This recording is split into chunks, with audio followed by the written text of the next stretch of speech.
Hey, what's going on, everybody? This is Tyrone back with Tech Life. And here I have a great article for you guys from SDX Central. I'll leave a link to it in the description so you guys could check it out. So the title for this article is Enterprises Driving One-Third of Verizon's Robust FWA Growth. So not only is Verizon taking this to the consumer, they're also taking FWA to enterprise. They are saying that with this wireless solution, I can replace a home broadband product, or not a home broadband, but a broadband product that you're using today and either match or exceed its performance. That's what they're essentially saying. A lot of these bigger enterprises, they have some type of broadband connection already. So this is working across the board for Verizon. This is a pretty big deal. And even recently I saw that you can now lock in, and I don't know if that's for businesses as well, but from a consumer level for the holiday season, I even saw you can lock in FWA pricing for 5 years now. So they're really serious about this product. It's not a it's They're not looking for this to just be a temporary short-term replacement. They are really trying to build a fixed wireless access broadband company. In some areas, if they have to build fiber, they will, if the demand is just through the roof. But they are looking to scale this FWA product like AT&T is scaling its fiber product. That's how serious they are about running that business. It's going to be a billion-dollar revenue driver, 100%.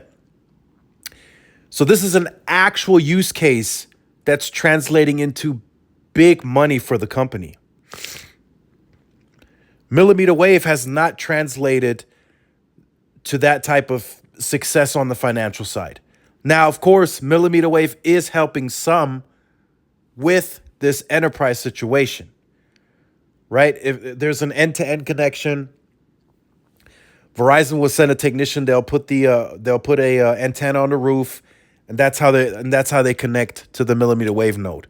And likely, in many cases, supporting enterprise is with some sort of millimeter wave connection, because enterprise usually means large bulk of a volume of data traffic that C-band might have trouble with. Excuse me. So millimeter wave in that sense is helping it some, but it's not a huge billion-dollar use case on its own. And that's the problem that some analysts have with that. Fixed wireless access has been a success from the get-go, from the beginning. So nobody's disputing that. But for the time being, until millimeter wave can generate its own return on investment to a bigger size, it's going to be questioned each and every year at these analyst calls, conferences. It's going to be questions, or it should be at least. So look into it. If you're interested in Verizon's FWA, I've seen pamphlets that are being sent to the mailboxes in the neighborhoods. I mean, if it's there, if I were you and your connection isn't the best, I would look into it. It's the best FWA home product that's in the market today. Not taking anything from T-Mobile, but there are some things that T-Mobile needs to tweak. They need to add in before I can confidently say that that is the best product you can possibly go with. Is it still working for the average consumer? Of course. Look at their growth. They're doing over 500,000 customers a quarter, and their churn is lowering according to them. But there's still missing pieces for me to call that the best FWA product.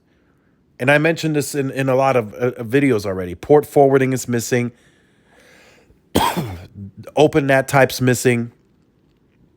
And there's a few other things. And once they get that, then they'll be okay. They'll be a lot better. But for now, Verizon has all of that. They've been running FiOS. They know what it takes. They know that if they get into a household, they have an understanding somebody in that house might be a gamer. Somebody in that house might be a heavy streamer. They know that. They understand. So they know that router and those devices connected to it, they're going to have to balance and maintain certain amount of usage and speed. It can't just be where one connection takes up the entire bandwidth from a priority perspective and then everyone else has to suffer.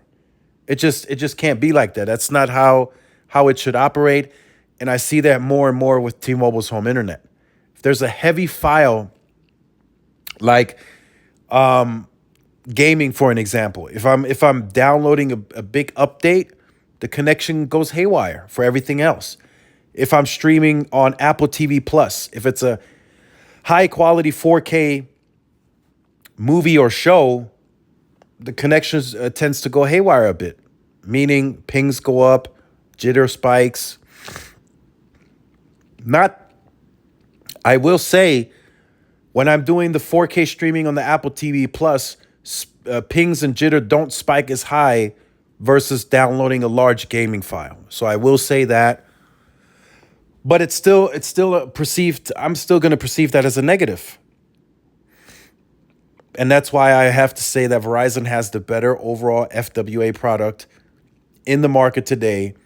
And I have to recommend it, and I have to be more confident that they will pursue capacity upgrades, spend separate capital or spend capital, period, on the FWA side of things to enhance coverage into the neighborhoods.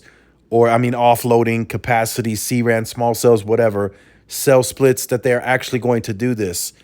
T-Mobile talks about it in a complete opposite way. So that leaves me less confident that they will do cell splits, that they will do C-RAN to offload the sector to continue keeping FWA performance at a high level. So let me know what you think about that in the comments. Make sure you guys stay tuned, like, share, subscribe, follow my social media outlets. This is Tyrone with Tech Live. See y'all in the next one. Peace.